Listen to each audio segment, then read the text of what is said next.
Terpujilah Kristus.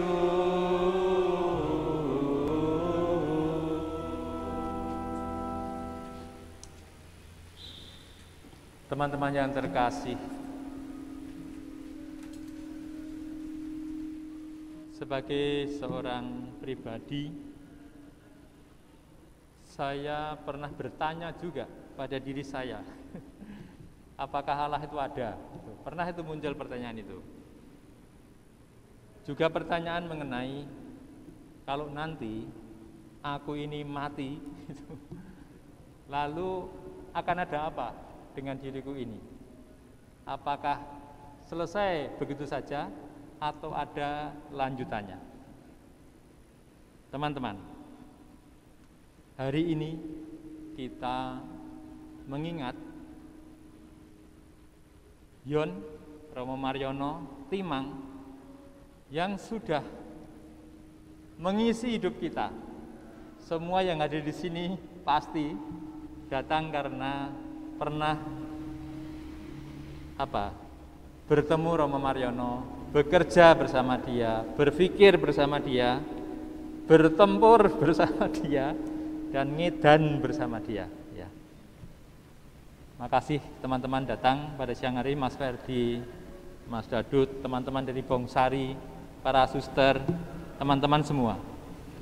Orang ini bagi saya istimewa, sungguh-sungguh istimewa. Ya. Dan pengalaman ini, pengalaman merasakan bahwa Yon itu bagi saya masih hidup. Hanya hidupnya tidak dalam fisik ini lagi, ya, tapi hidupnya dalam batin, ya, hidup rohani.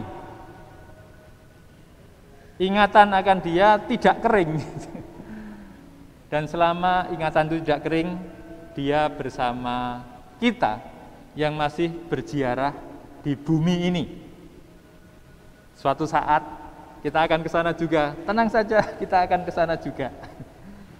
Dan ini adalah hal yang paling menggembirakan, bahwa kita tahu kita akan ke sana juga. Sekaligus kita tahu bahwa ternyata hidup kita ini tidak terbatas pada yang fisik saja. Setelah yang fisik ini masih ada lanjutannya. Teman-teman, merenungkan bacaan-bacaan ini, tiga-tiganya itu padat dan luar biasa. Saya mulai aja dari Injil, ya, yang kita baca. Pada waktu itu orang akan melihat Putra Manusia datang dalam awan-awan dengan segala kekuasaan dan kemuliaannya. Teman-teman, ketika saat itu tiba, entah kapan bagi kita masing-masing khas sekali, kita akan berjumpa dengan Putra Manusia, yaitu siapa? Yesus yang sudah bangkit. Yesus yang telah mengambil salib, wafat, dimakamkan, makam tempat kebangkitan, dan bangkit. Ini yang saya percaya, ini yang kita percaya. Kita semua akan mengalami itu.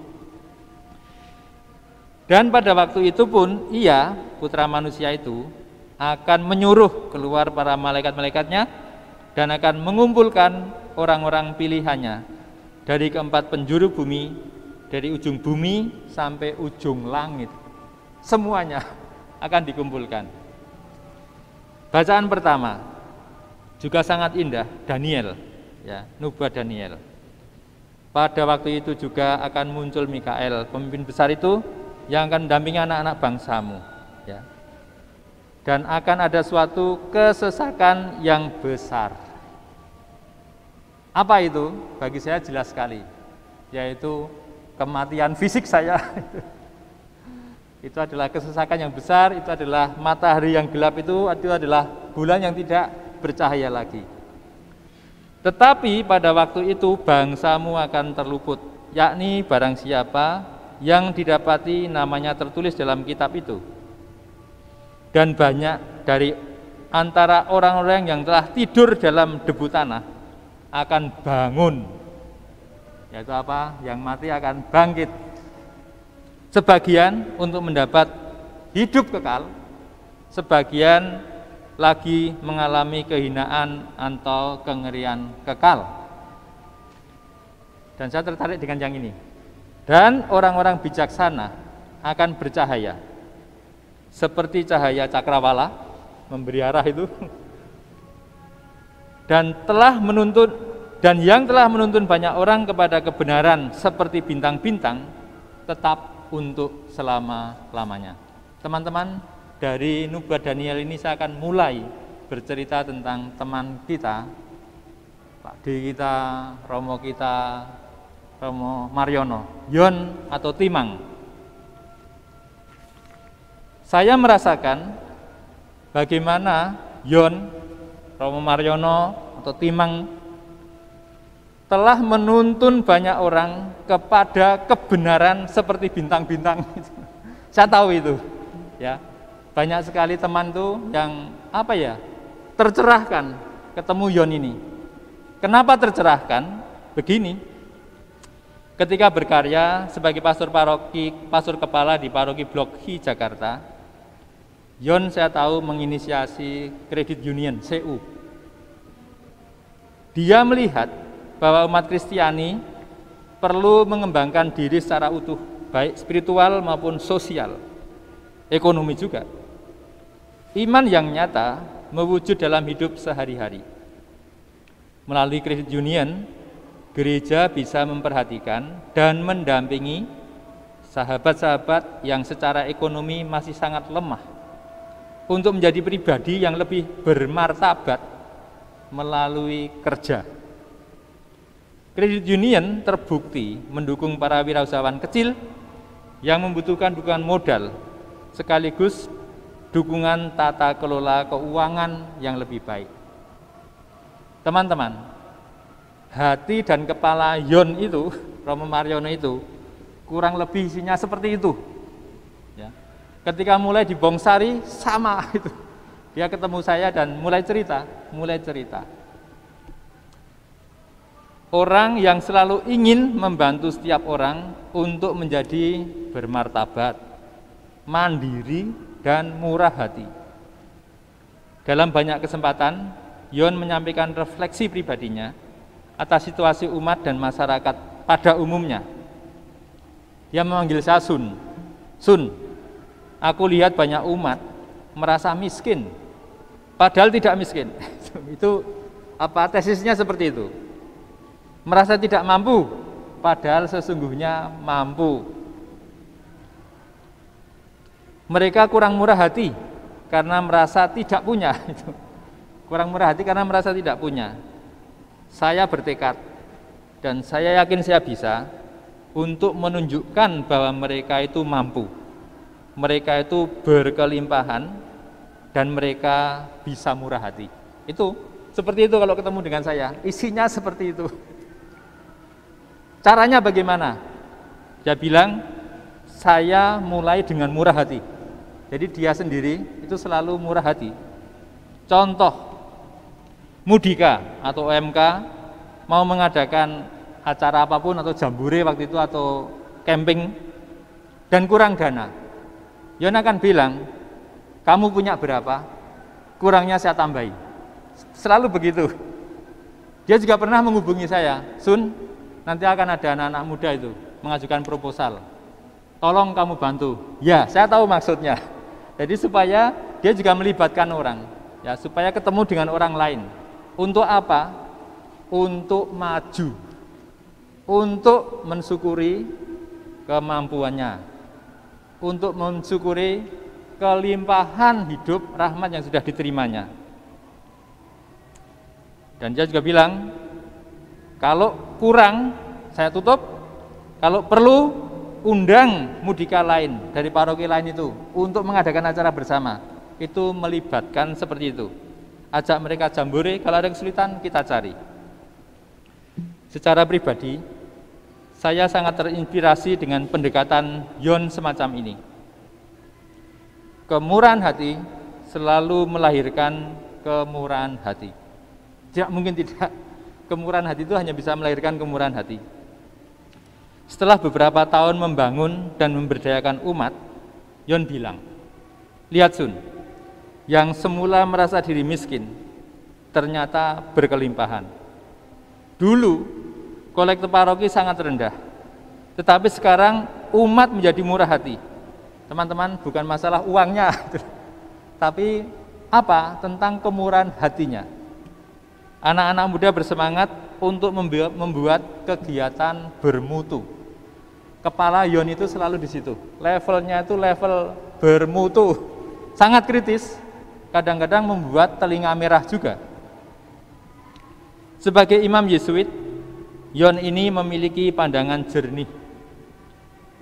Gereja mesti tidak berpusat di altar saja, itu ya. Tetapi gereja berpusat pada Allah yang hadir dalam diri setiap umat, setiap peristiwa, setiap kemungkinan kolaborasi. Panggilan para imam adalah membantu setiap orang merayakan Allah yang hadir dalam setiap sudut dunia dan juga hadir di dalam setiap sudut ruang batin manusia. Dalam diri para pedagang kecil, Allah setiap hari bekerja keras untuk memastikan bahwa anggota keluarga bisa makan dan bisa mengembangkan diri. Dalam diri orang muda, Allah bekerja keras untuk menumbuhkan sikap, saya sebut di sini bahasa Inggris kecil aja, audacity. Audacity itu artinya berani menembus kemustahilan. Seperti Bunda Maria. Bunda Maria itu ketika malaikat datang, kamu akan mengandung. Mustahil, dia tidak bersuami. Tapi Bunda Maria itu menembus kemustahilan. Saya melihat sikap seperti ini. Yaitu apa? Selalu Yon itu mengajak gereja, mengajak dewan paroki, mengajak umat menembus kemustahilan, belajar dari Bunda Maria. Dalam banyak maka tidak jarang kenekatan Yon ini menabrak banyak orang yang terbiasa, maaf sekali, duduk di zona nyaman. Padahal zona nyaman itu selalu berakhir dengan kematian. Kematian selama-lamanya. Hanya mereka yang berani keluar dari zona nyaman akan hidup. Dalam banyak kesempatan ada cukup banyak orang tergopoh-gopoh dan marah. Kok ramane maju dewe? Kok ramane orang ngajak omong? Tetapi de facto lebih banyak orang yang pada awalnya diam-diam, pada akhirnya ikut terlibat dan mendukung gerakan umat yang bergerak. CU paroki di Bloki atau di tempat lain membantu banyak sekali sahabat, keluarga-keluarga sederhana untuk bisa berwirausaha tanpa harus dikejar-kejar penagih utang. Umat Bongsari saat ini menjadi gereja yang sungguh terbuka, menjalin kolaborasi dengan umat beriman, ya. Dan itu dari mana? Antara lain dasarnya dibangun itu oleh Yon 6-7 tahun. Umat dan gereja menjadi sangat murah hati, berbagi ruang, berbagi tenaga, berbagi hati untuk membangun Allah yang meraja di setiap sudut dunia dan di setiap sudut ruang batin manusia. Teman-teman, bacaan hari ini mengundang kita untuk menyadari bahwa akan tiba dalam bahasa Injil Markus malapetaka, dan dalam nubuat Daniel akan ada suatu waktu kesesakan yang besar. Secara sederhana kita semua ini akan memasuki saat tersebut ketika peziaran kita di dunia ini berakhir dengan kematian. Peziaran dunia, peziaran fisik kita akan berakhir. Matahari gelap, itu pasti. Dan bulan tidak bercahaya, itu juga pasti. Ketika tubuh kita berhenti berfungsi secara biologis, secara kimiawi. Apakah kita, ya, apa yang akan terjadi setelah tubuh fisik kita ini berhenti berfungsi? Apakah berhenti sampai di situ saja? Apakah tidak berhenti sampai di situ saja? Syukur bahwa ternyata manusia ini, kita ini tidak dibatasi sepenuhnya oleh keberadaan fisik kita.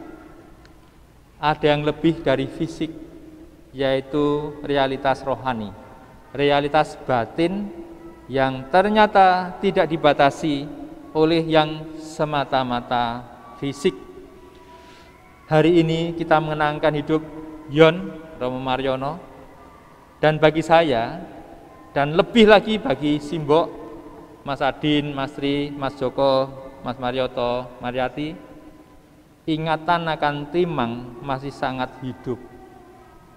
Simbok dan Mas Adin dan seluruh keluarga bisa menceritakan keunikan dan hidup yang dihidupi bersama Timang ini. Berapa bulan yang lalu saya nengok Simbok di Wonosobo dan mendengar cerita banyak tentang Timang waktu kecil. Timang pernah hampir hilang ya, Mbok. Ketika Simbok itu belanja, lupa, Timang ketinggalan. Ya. Tapi akhirnya ditemukan juga. Ya. Dan ini bagi Simbok sangat mengesan. Bagi saya juga. Nah, ini teman-teman, ternyata manusia itu lebih daripada fisik. Dia yang sudah pergi, Timang dan Bapak juga, kenangannya masih hidup di dalam diri kita.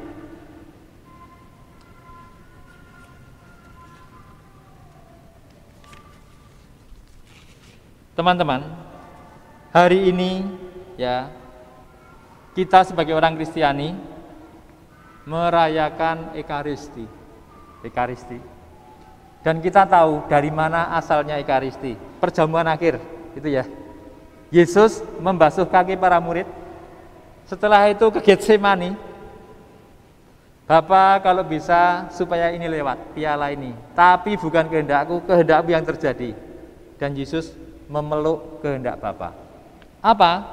Disalib, wafat, dimakamkan, dan bangkit. Teman-teman, itu Ekaristi.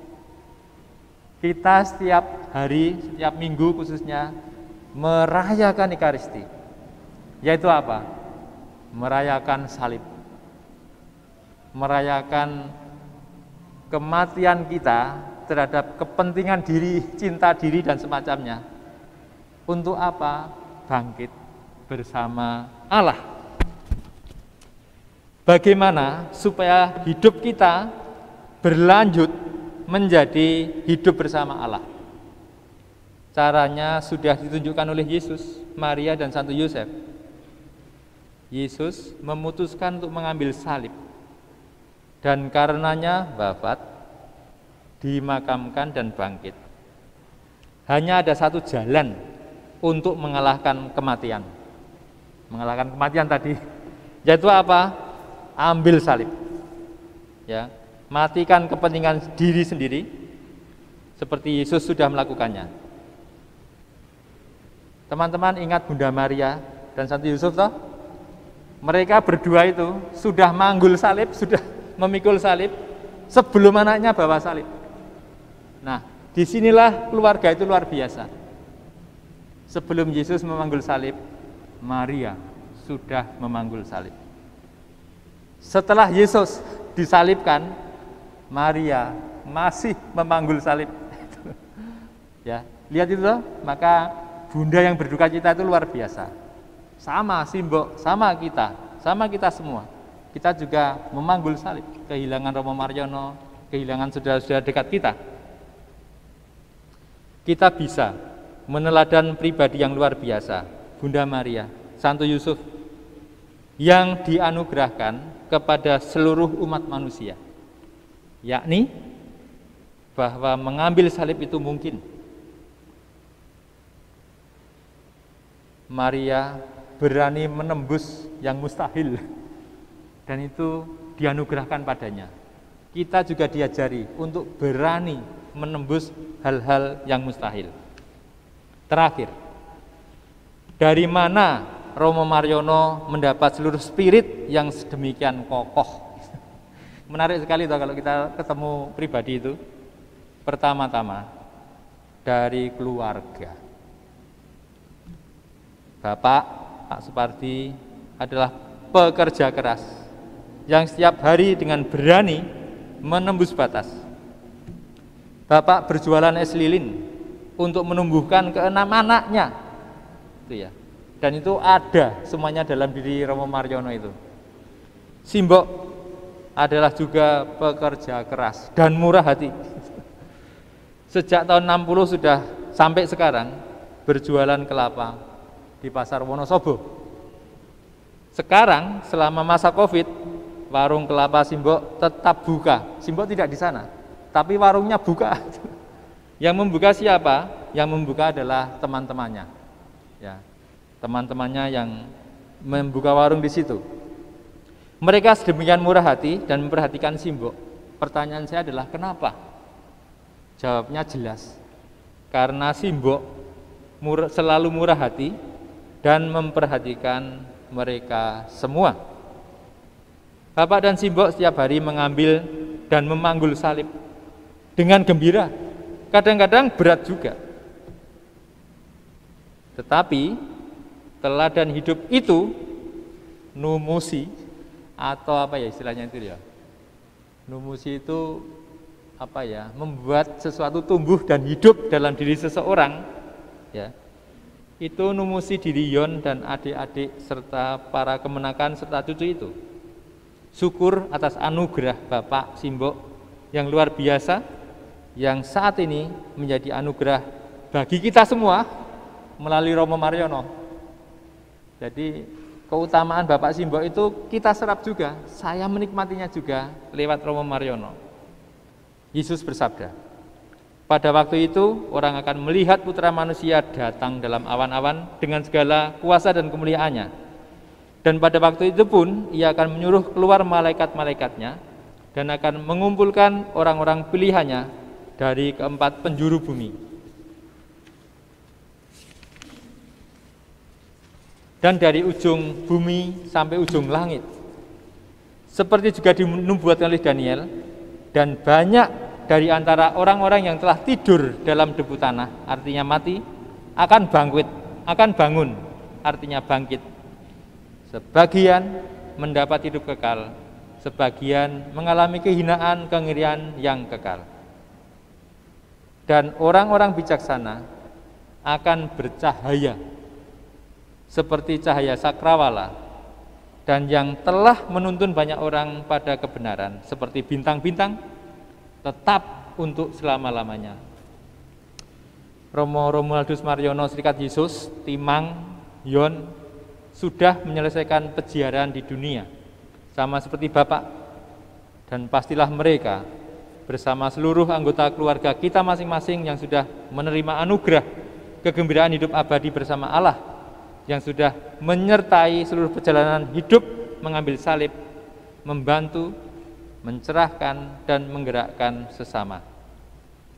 Kita pasti akan menyusul.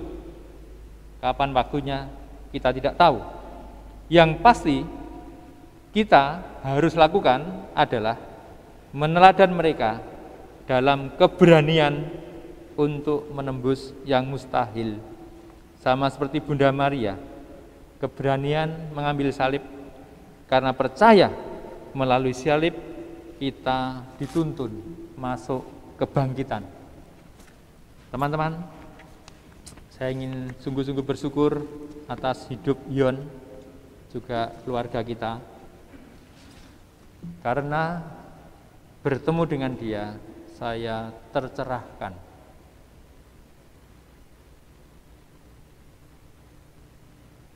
Dia menyampaikan pada saya, Sun, luar biasa Bunda Maria itu ya, anak muda, begitu PK, ketika mendengar dari malaikat bahwa saudarinya yang tua mengandung, dia langsung datang ke rumah Elizabeth. Itu yang pertama kali menginspirasi saya dari Yon, dan saya ingat sampai sekarang.